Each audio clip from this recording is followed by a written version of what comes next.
చట్టవిరుద్ధంగా వాటిని పాతిపెట్టినట్టు చెప్పాలని 2023 డిసెంబర్ నుంచి ఆ బృందం ఒత్తిడి తెచ్చినట్టుగా కూడా ఆయన చెప్పడం అయితే జరిగింది.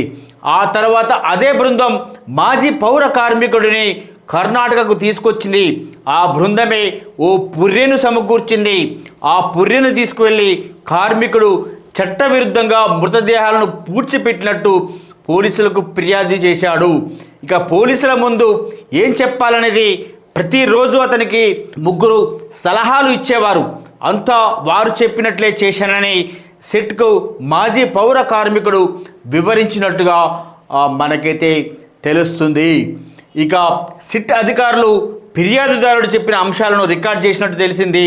కానీ ఈ విషయమై అధికారికంగా ఇప్పటివరకైతే ఎటువంటి ప్రకటన అయితే చేయలేదు. కానీ నిన్న సోమవారం రోజు మాత్రం కర్ణాటక అసెంబ్లీలో మాత్రం ఈ విషయంపై పెద్ద చర్చ కూడా జరిగినట్టుగా కూడా మనకైతే తెలుస్తుంది. ఇది ముఖ్యంగా ధర్మస్థలికి సంబంధించి దేశవ్యాప్తంగా ఒక విధంగా చెప్పాలంటే భారతీయులు ప్రపంచవ్యాప్తంగా ఎక్కడ ఉన్నా కానీ ఈ ధర్మస్థలి గురించి అయితే ఒక 2 నెలలుగా చర్చించుకోవడం జరిగింది.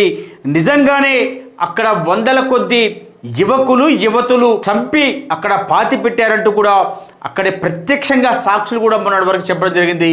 కానీ ఈ ఫిర్యాదుదారుడు చెప్పిన ప్రదేశంలో ఏవి దొరకకపోవడంతో, అలాగే ఈయన వేరే ఒక బృందం నాతో కావాలని ఇలా చేపించారని చెప్పడంతో ఇప్పటివరకు ఎంతో ఉత్సాహంగా అంటే ధర్మస్థలలో అసలు ఏం జరుగుతుందా అంటూ రోజు గంట ఎదురు చూసిన వీక్షకులకి కాస్త నిరుత్సాహమే ఎదురైందని చెప్పుకోవచ్చు.